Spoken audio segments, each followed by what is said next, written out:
Hello guys, this is Dada of Julaga TV and welcome back again to our Facebook page and YouTube channel. And for today's video ay wala tayong ginawa kaya dito lang tayo sa ating workplace guys. Ayan, at magugupitan tayo ngayon. And this first client natin guys, ayan, taper fade lang ang pinagupit niya. Ang gwapo ng first client natin. Kita nyo naman, napakaputi, ang kinis pa ng balat. And of course guys, ayan, masasaksiyan natin yung different kinds of haircut like this one.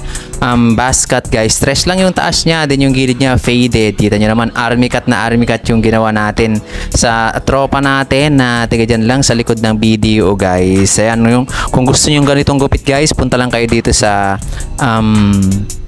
Pure Gold Taytay. Hanapin nyo lang si Julaga TV. And ito rin yung next na client natin, si tropa, kagagaling lang trabaho, bali pauwi na nga rin siya dyan guys. Ito rin yung ginupit natin, taper fade lang, kumbaga sabi niya ibagay lang daw natin sa capability ng buhok niya, kaya ganyan lang yung ginupit natin. Ito rin guys, ayan, ano natin, finade lang natin yung baba niya, hindi masyadong mataas para saktong-sakto lang sa volume ng buhok niya, kasi medyo palubog dun sa mismong pataas niya na, kaya ganyan lang ginawa natin para hindi naman siya lubog na lubog tignan, pero okay naman sa kanya, kaya lang ganyan lang. Then next, ito din faded din guys.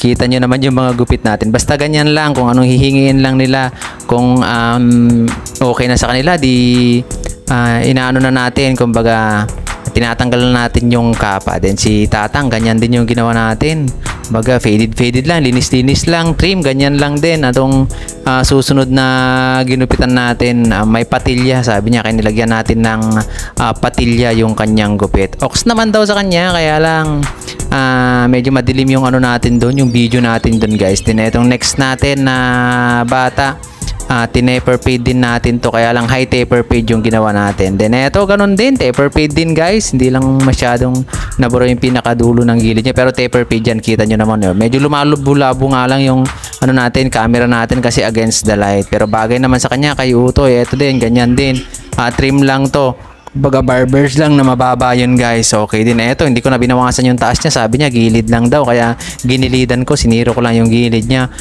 Okay na okay naman sa kanya. Then eto rin, finade din natin, kaya lang may pinagaya siya na paitim bigla yung gilid, di ginawa natin guys. Then trines lang natin yung taas niya. Then eto guys, mulit lang yung ginawa natin, pero mulit taper fade ginawa natin dito, kaya lang medyo nilagyan natin konti ng patilya para bagay na bagay naman sa kanya. Then yung taas niya, binawasan natin ng napakadaming volume kasi sobrang haba nun kanina. Eto din guys, ayan, ano lang to, barbers lang yung ginapit ko na yon. Then eto, undercut lang, tingnan nyo naman yung gilid niya na undercut natin, hindi lang sagad na sagad, pero yung taas niya wala nang bawas-bawas yan guys, bernas up na lang natin, okay naman daw sa kanya.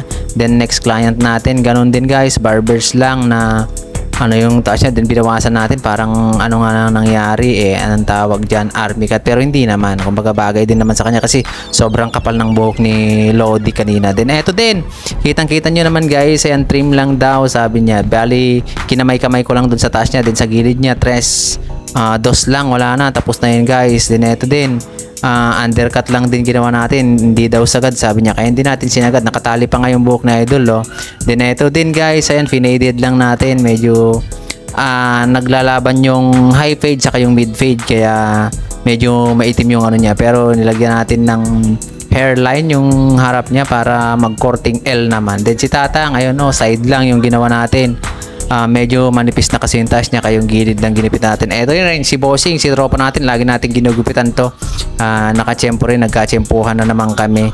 Then wala daw siya kasing pasok ngayon, day off niya sa work.